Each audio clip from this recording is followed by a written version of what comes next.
Le titulaire du BTS conception et réalisation de carrosserie intervient à tous les niveaux, depuis la conception jusqu'à la livraison des véhicules.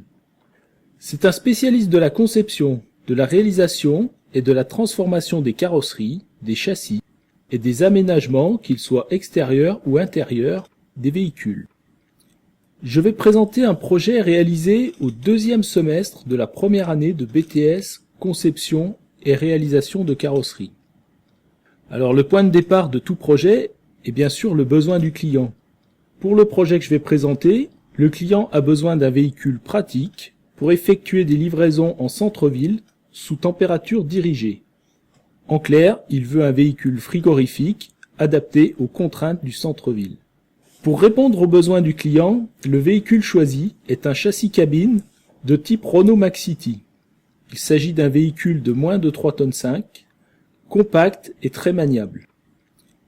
Donc vous pouvez voir le châssis cabine tel qu'il est livré par le constructeur. Le travail des étudiants va consister à concevoir la carrosserie répondant aux besoins du client. On a bien sûr différentes contraintes à prendre en compte. On a tout d'abord les recommandations du constructeur, ici Renault, pour le montage des carrosseries. Donc c'est un document qui comporte à peu près 150 pages. On tient compte également de la réglementation, qui se présente sous forme de texte ou de fiches récapitulatives. Dans un premier temps, on va modéliser le châssis cabine Renault avec le logiciel de conception assisté par ordinateur. Ensuite, les étudiants vont concevoir le faux châssis, qui est la structure intermédiaire entre le châssis du Renault Maxity et la cellule frigorifique. Les étudiants vont également concevoir la cellule frigorifique avec ses ouvrants. Dans notre cas, c'est 2 portes arrière. Il faut aussi concevoir un accès à cette cellule. Donc dans ce projet, compte tenu du besoin du client, on choisit d'utiliser un escabeau escamotable. On conçoit les éléments assurant la sécurité imposée par la réglementation, ici un pare cycliste. Donc voici la conception en cours d'achèvement. Alors ce qu'il faut comprendre, c'est que la maquette numérique réalisée n'est pas une simple image du véhicule. Elle est fonctionnelle. En ouvrant les portes arrière, en dépliant l'escabeau, on va valider le fonctionnement.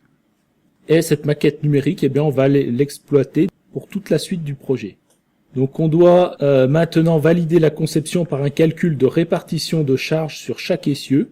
On va ainsi vérifier que les charges appliquées sur le véhicule ne dépassent pas les capacités de chaque essieu définies par le constructeur. Donc les étudiants élaborent ensuite des gammes de fabrication. Donc on va ainsi visualiser de façon détaillée les différentes étapes de la fabrication de chaque pièce composant la carrosserie.